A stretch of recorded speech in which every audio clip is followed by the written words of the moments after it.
Good பிஜிடிஆர்பியில் எஜுகேஷனில் இந்தியாவில் கல்வி வளர்ச்சி அந்த டாப்பிக்கு.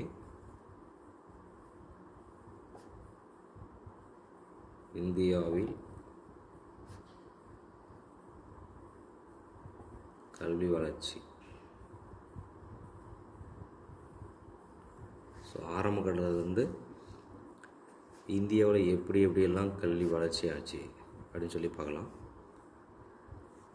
ஸோ ஃபஸ்ட்டு பார்த்திங்க அப்படின்னா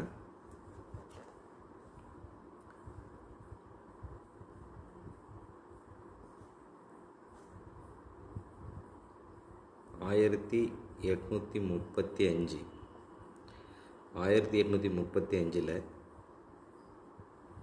மெக்காலே கல்வி திட்டம்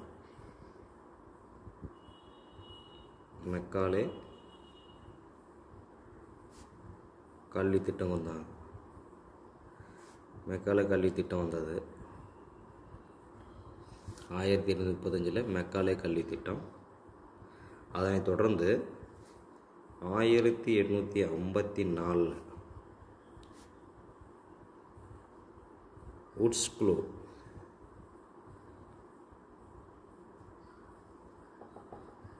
உட்ஸ்க்ளோ கொண்டு வந்தாங்க. ஸோ இந்த உட்ஸ்க்ளோ தான் பார்த்திங்கன்னா இந்தியாவின் கல்வியில் மகாசாசனம்,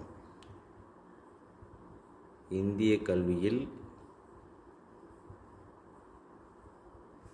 மகாசாசனம் என அழைக்கப்படக்கூடிய ஒரு கல்வி அமைப்பு பார்த்திங்கன்னா இந்த உட்ஸ்க்ளோ.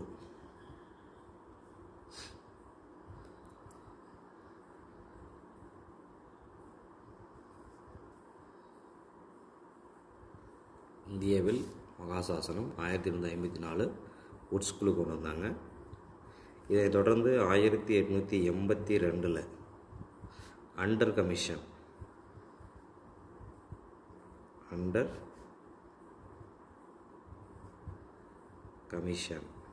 வந்துச்சு. இந்த அண்டர் கமிஷன் யாரால் தொடங்கப்பட்டனா ரிப்பன் பிரபு. இந்த அண்டர் கமிஷன் யார் கொண்டு வந்தாங்கன்னா ரிப்பன் பிரபு ஆட்சி காலத்தில் வந்துச்சு. இதை தொடர்ந்து பார்த்திங்கன்னா 1902 ராலே கமிஷன் அண்டர் கமிஷன் எடுத்துன்னா ராலே கமிஷன். ஸோ இந்த ராலே கமிஷன் வந்து கர்ஷன் பிரபுவில் வந்தது. கர்ஷன் பிரபு. ஸோ இவருடைய காலகட்டத்தில் இந்த கமிஷன் கொண்டு வந்தாங்க. அதனை தொடர்ந்து 1904 பல்கலைக்கழக சட்டம்.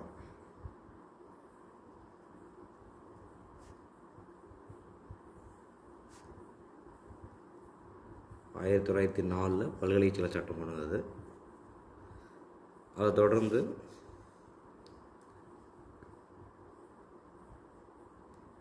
1917 to 19 சேட்லர்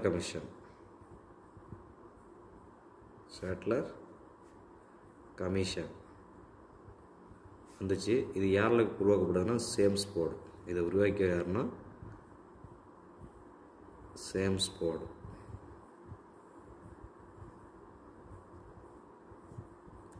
அதனைத் தொடர்ந்து 1919 கல்கத்தா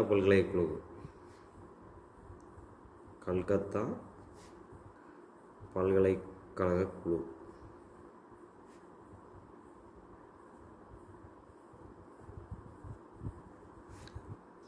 அதனைத் தொடர்ந்து மீண்டும் 1929 அண்டர் கமிஷன் வருது.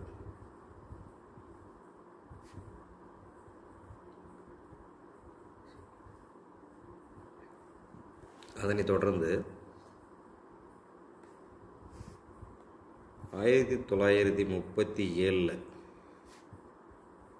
காந்தியடிகள் வாரதா கல்வி திட்டம். காந்தியடிகள் வாரதா கல்வி முறையை கொண்டு வர்றார். காந்தி அதனைத் தொடர்ந்து 1944 சார்ஜென்ட் அறிக்கை.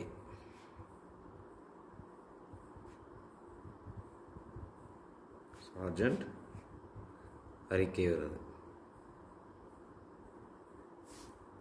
அதனைத் தொடர்ந்து 1948 தாராசாந்த் குழு.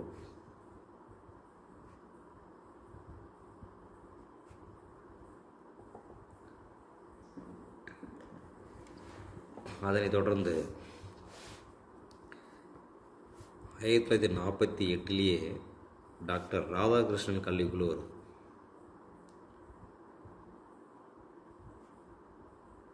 ராதாகிருஷ்ணன் கல்விக்குழு.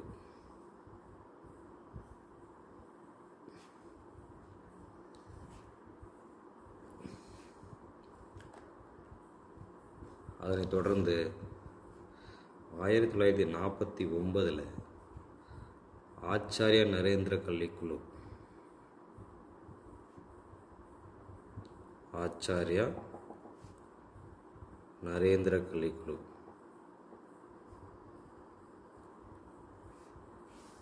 அதனைத் தொடர்ந்து 1952 55 வரைக்கும் லட்சுமணசாமி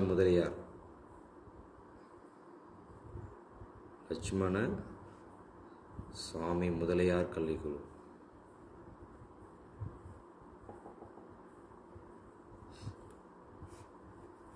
வருது. லட்சுமணசாமி முதலியார் கல்விக்குழு 1952 55 வரைக்கும். 1956 பல்கலைக்கழக மானியக்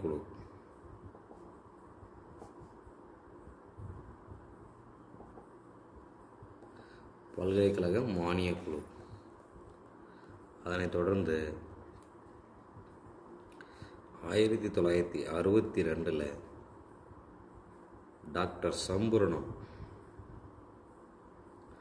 டாக்டர்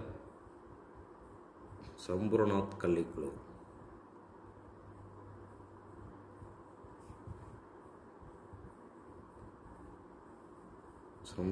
குழு. அதனைத் தொடர்ந்து 1963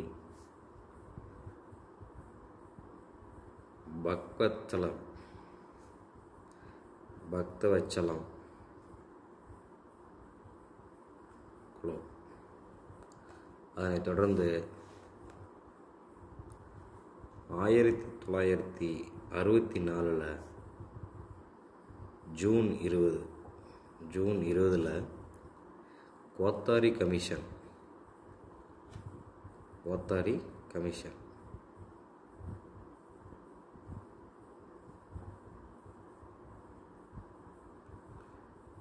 கமிஷன் 1964 ஜூன் 20. அதனைத் தொடர்ந்து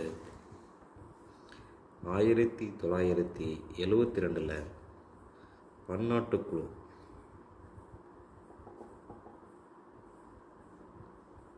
அதனைத் தொடர்ந்து 1977 ஈஸ்வராய் பட்டேல் குழு.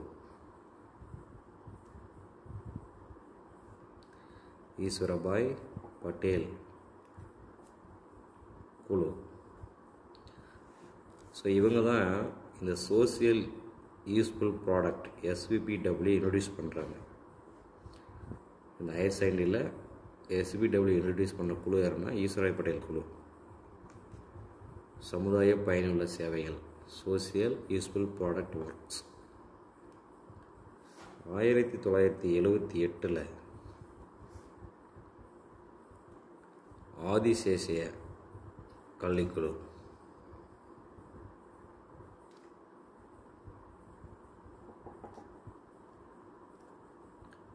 அதனைத் தொடர்ந்து 1984 முதல் தேசிய கல்விக் கொள்கை.